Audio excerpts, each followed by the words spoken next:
하나님의 말씀 함께 보겠습니다. 신약 성경 누가복음 15장 32절입니다.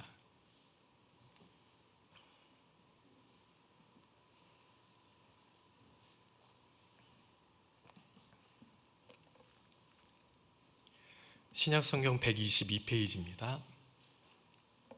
누가복음 15장 32절 우리 다 같이 함께 읽겠습니다. 이내 동생은 죽었다가 살아났으며 내가 잃었다가 얻었기로 우리가 즐거워하고 기뻐하는 것이 마땅하다 하니라. 아멘. 우리가 많은 분들과 여러 가지 대화를 하는데요, 그 중에 많은 이야기거리의 소재들이 있는데 이 자녀에 대한 이야기도 결코 빠지지 않는 하나의 주제인 것 같습니다. 어떤 부모님이 자녀와 어떻게 대화를 하고 어떻게 관계를 맺고 있는지를 말씀하셨어요. 이 자녀가 굉장히 살갑고 굉장히 애교가 많은 이제 그런 아이인데 사춘기가 딱 들어가고 나서는 갑자기 확 바뀌었어요. 그래서 퇴근하고 집에 들어가면 부모님에게 쫑알쫑알 이렇게 이야기를 하던 아이가 사춘기가 딱 되니까 방에서 나오지도 않고 말수가 급격하게 줄어가지고 별로 대화가 사라진 그런 관계에 있다라고 이야기를 합니다. 그래서 이 부모가 어떻게 해서든지 그 자녀하고 대화를 하기 위해서 시도를 참 많이 했다고 해요. 그래서 쉬는 날에는 학교가 끝날 때까지 기다렸다가 그 아이를 태우고 집으로 오기도 합니다. 그러면은 이 엄마 아빠에게 이제 전화를 하겠죠. 처음에는 여보세요? 학교 끝났어? 이렇게 이제 대화를 해요. 네. 그러면 학교 끝났어? 라고 이야기를 하면 그 아이가 뭐라고 하죠? 네. 그리고 대화가 끝나요. 그래서 그 나중에는 전화를 받을 때 여보세요? 하고 왜 전화했어? 이렇게 이제 물어요. 당연히 학교가 끝났고 태우러 가려고 기다리고 있고 당연한 일인데도 불구하고 물어요. 왜? 라고 물어요. 그러면 그 아이가 이제 학교 끝났어 라고 이제 이야기를 해요. 그러면 엄마가 데리러 갈게, 뭐 이런 대화를 한다고 이야기를 합니다. 뭐 자녀가 좋아하는 것들, 뭐 어떤 캐릭터를 좋아한다, 어떤 연예인을 좋아한다, 그러면은 그런 것들을 구해주기도 하고 그 아이가 좋아하는 것들을 같이 보고 같이 즐기고 이렇게 하면서 대화를 하려고 끊임없이 시도한다라는 이야기를 들었습니다. 추억도 남기고 싶고 뭐 아이가 사춘기가 되었든 크든 이 부모가 바라는 것은 내 자녀와 친밀한 관계를 계속해서 유지하고 싶은 거겠죠. 부모에게 있어서는 이런 모습을 보면 부모에게 있어서 가장 중요한 것이 무엇일까? 부모에게 있어서 최고란 무엇일까? 많은 경우에 있어서 자녀가 결코 뒤처지지 않습니다. 나는 내가 힘들어도 자녀가 잘 됐으면 좋겠고 내가 조금 덜 쓰고 덜 먹는다고 해도 내 자녀가 더 풍족했으면 좋겠다라고 생각하는 것이 이 부모의 마음이기도 하죠. 그런 아이들이 어떤가요? 아이들이 어릴 때는요, 부모가 최고예요. 우리 엄마가 최고고 우리 아빠가 최고예요. 그런데 나이가 들면 어떻습니까? 커갈수록 부모 아닌 다른 것들이 최고가 됩니다. 부모가 아니라 친구가 최고고 돈이 최고고 뭐 명예가 최고고 이렇게 부모 아닌 다른 것들을 인생의 최고의 자리에 올려놓게 되는 모습들을 보게 됩니다. 그래서 부모로부터 벗어나 이제 집 안에서 집 밖으로 세상을 향해서 나아가게 되는 것이 인생의 자람이기도 합니다. 그리고 한편으로는 이것이 모든 아이가 다 그렇잖아요. 한 아이만, 특별한 아이만 그런 것이 아니라 대부분의 많은 아이들이 이런 성장의 시기를 보내기 때문에 한편으로는 이것이 인류 역사 같기도 합니다. 그런 가운데 오늘 누가복음 15장에서 어느 아버지의 두 아들을 한번 살펴보려고 합니다. 먼저 두 아이 중에 둘째 아들을 보면요, 이 둘째 아들이 그 앞서 이야기한 그 부모님처럼 이 자녀가 사춘기가 온 것 같아요. 사춘기가 와서 집을 나갔던지 아니면 뒤늦은 오춘기가 온 것 같습니다. 그래서 내가 이전에 하지 못했던 것들을 내가 한번 해보리라 그러고 집 밖으로 세상을 향해서 나아갔을 수도 있어요.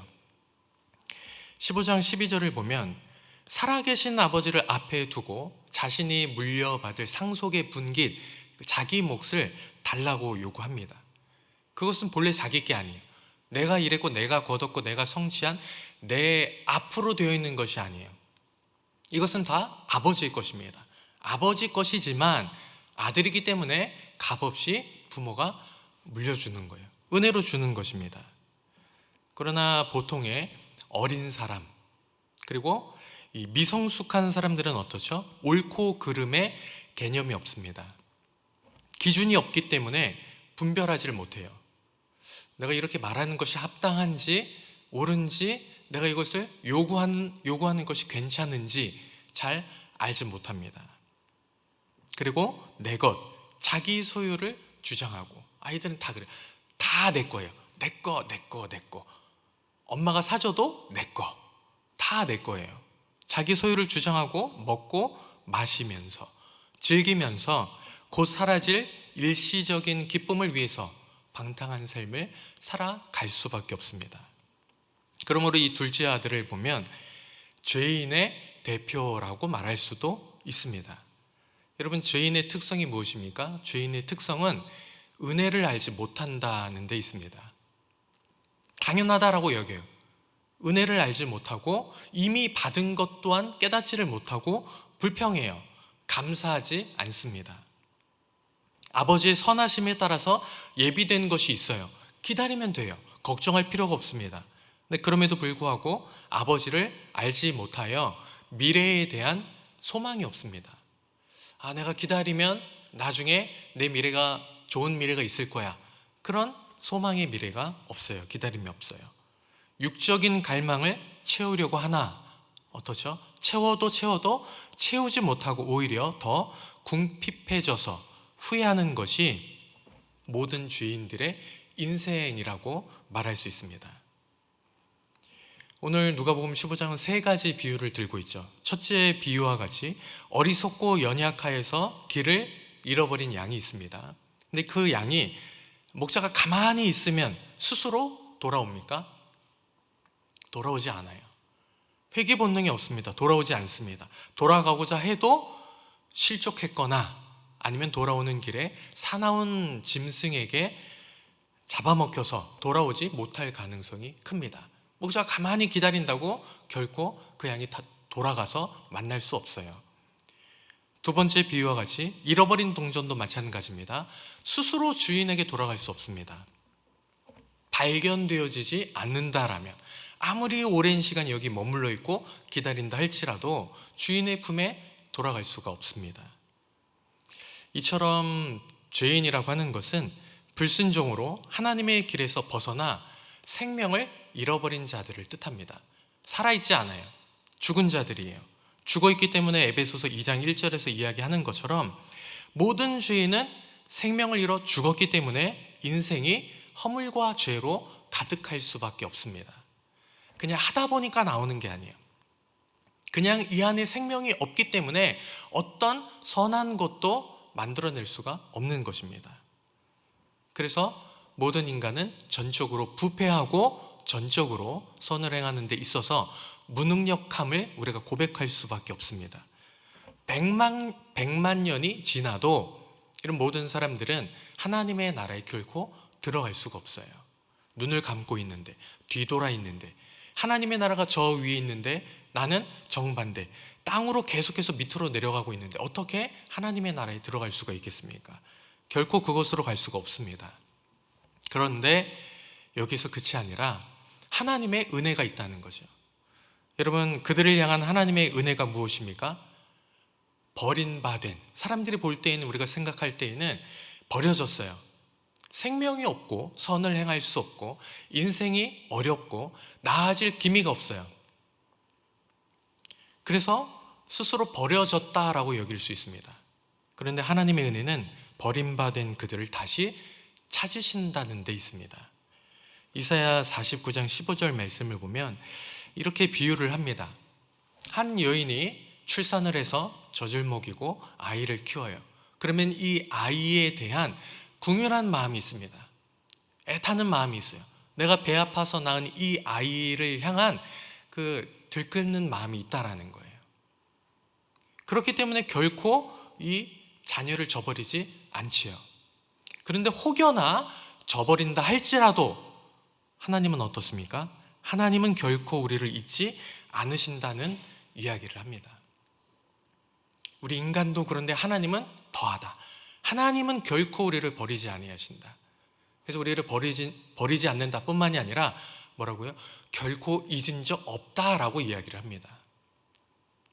그래서 끊임없이 하나님은 우리에게 무엇을 보내십니까? 선지자를 보내요. 선지자를 보내고 그리고 종국은 그의 아들 예수 그리스도를 보내셔서 하나님께서 우리에게 하시는 그 하나님의 음성을 듣게 하십니다. 우리 15장 오늘 말씀의 4절을 보면 양 하나를 잃으면 그러면 어떻게 하십니까? 목자 되신 하나님께서는 그 잃은 양을 찾아내기까지 찾아다닌다라고 말합니다.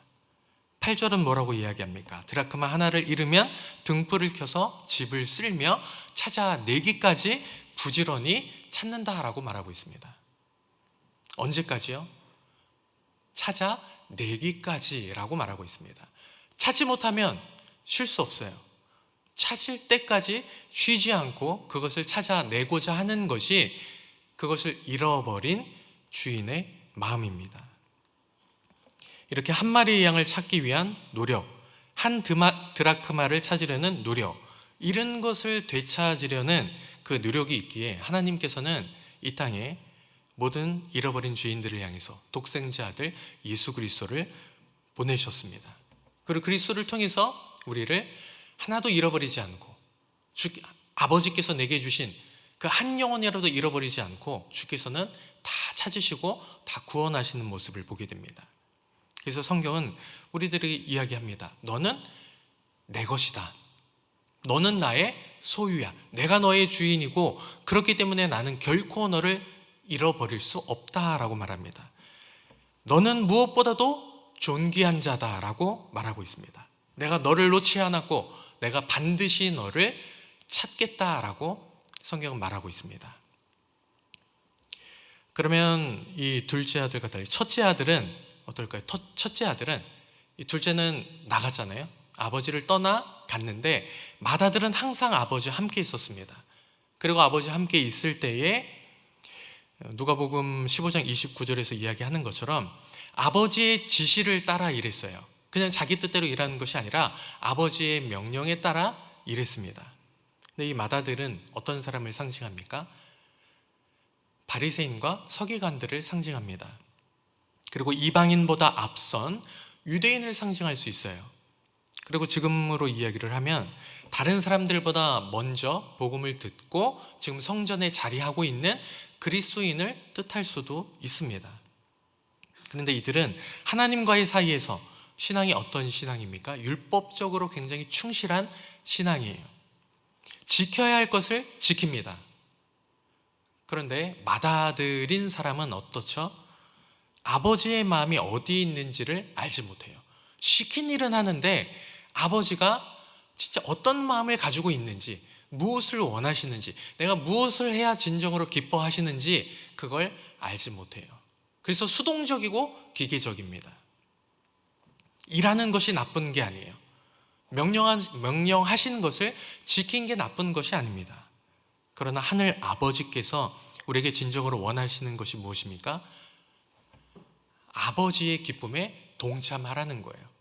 이것은 나의 기쁨, 너는 너의 기쁨이 따로 있는 것이 아니라 이것이 너무나도 기쁜 일이기 때문에 이 기쁜 일에 네가 들어와 참여하기를 원하십니다. 아버지가 날마다 왜 저 멀리 내다보고 있는지, 무엇을 그토록 기다리고 있는지, 왜 그렇게 한숨을 쉬고 왜 기운이 없는지, 왜 식사도 잘 드시지 않는지, 그 아버지의 마음을 이 맏아들이 헤아리지 못하는 거예요. 늘 함께 있는데도 불구하고 왜 아버지의 마음이 왜 아픈지를 깨닫지 못한다는 겁니다. 여기서 뭘 알 수 있습니까? 대화가 필요하다는 거죠. 대화가 없었어요. 대화가. 신앙적으로 말하면 무엇이 없는 거죠? 기도가 없었다는 말입니다. 기도는 여러분 무엇입니까? 기도라고 하는 것은 나의 뜻을 이루는 도구가 아니라 하나님의 뜻을 이루는 도구라고 말합니다. 그렇기 때문에 기도는 기계적인 주문과 달라요. 이것을 들어주시옵소서, 예수님의 이름으로 기도합니다 해서 탁 능력 있게 들어진다, 이런 기계적인 주문을 놓고 그것이 성취되는 이런 주문이 아니라는 거죠. 기도란 무엇입니까? 단편적으로 보면 지도와도 같다라고 말할 수 있어요. 그래서 우리가 하나님께서 원하시는 길을 찾아가야 되는데 우리는 어떠죠? 잘 몰라요. 어디로 가야 하는지, 어떻게 가야 하는지 잘 몰라요. 주님의 뜻이 어디 있는지, 주님의 때가 무엇인지 모릅니다. 근데 기도는 지도와 같아서 우리가 어떻게 어디를 가야 할지 알게 합니다. 하나님의 뜻을 깨달아서 이 기도함으로 말미암아 우리가 하나님께서 진정으로 우리가 가길 원하시는, 주님께서 원하시는 그 자리, 그곳, 또 주님께서 원하시는 일들을 마땅히 행할 수 있는 우리 모두가 되었으면 좋겠습니다. 얼마 전에 중보기도 하는데 중보기도 하시는 권사님께서 이런 예화를 말씀을 하셨어요. 그러면서 나중에 설교할 기회가 있으면 한번 했으면 좋겠다고 말씀을 하시더라고요. 어떤 지인분하고 이렇게 안부 인사를 해요. 잘 지냈어요? 요즘 보기가 어렵네. 요새 너무 바빴어요. 그러면서 하는 이야기가 얼마나 내가 많은 일들을 했는지 기도 빼고는 다 한 것 같아요. 그렇게 이야기를 했대요. 그러니까 권사님이 거기에 대해서 그러면 아무것도 안 했네, 이렇게 대답을 하셨대요. 여러분, 이 이야기가 맞지요? 네, 맞습니다. 우리가 기도하지 않으면 하나님의 뜻을 잊고 삽니다. 내가 하나님의 일을 하고 있는데 어느 때 보니까 이게 하나님의 일이 아니라 내 일이 될 때가 있어요. 분명히 이것을 선한 의도를 가지고 시작을 했는데 나중에 보니까 이것이 그렇게 되어져 있지 않고 엉뚱한 방향으로 향하는 모습도 볼 때가 있습니다. 그렇기 때문에 우리가 기도해야 해요. 많은 일을 해도 우리가 기도하지 않으면 그것이 하나님의 일이 아닐 수 있습니다. 내 일일 수 있고 사람의 일일 수 있어요. 그래서 우리는 무엇을 하든지 기도함으로 해야 합니다. 그러면은 주구장창 계속 내내 쉬지 않고 기도만 해야 되느냐? 여러분, 무슨 뜻이죠? 무엇을 하든지 기도하라. 다시 말하면 하나님의 뜻을 쫓아서 하라는 거예요. 뭘 해도 하나님의 뜻을 쫓아, 이것이 하나님의 뜻인지 점검하고 물으며 그 뜻 안에 머물기 위해서 우리가 기도하는 마음으로 해야 한다는 거예요. 기도하면서. 그러므로 내가 하는 일이 기도가 되어야 돼요. 기도하는 시간만 기도이고 기도하지 않는 시간은 기도가 아닌 것이 아니라 기도하기에 기도한 대로 행하는 것이고 내가 하는 그 일이 곧 기도한 바대로 하기에 이 일 자체도 기도가 된다라는 거죠. 내가 누군가를 만나서 대화한다면 그 대화가 기도가 되셨으면 좋겠습니다. 내가 일하는 것이, 내 일이 기도가 되었으면 좋겠습니다. 내가 봉사하는 것이 기도가 되었으면 좋겠습니다. 그렇기 때문에 그 일을 통해 하나님의 뜻을 이루기를 바랍니다.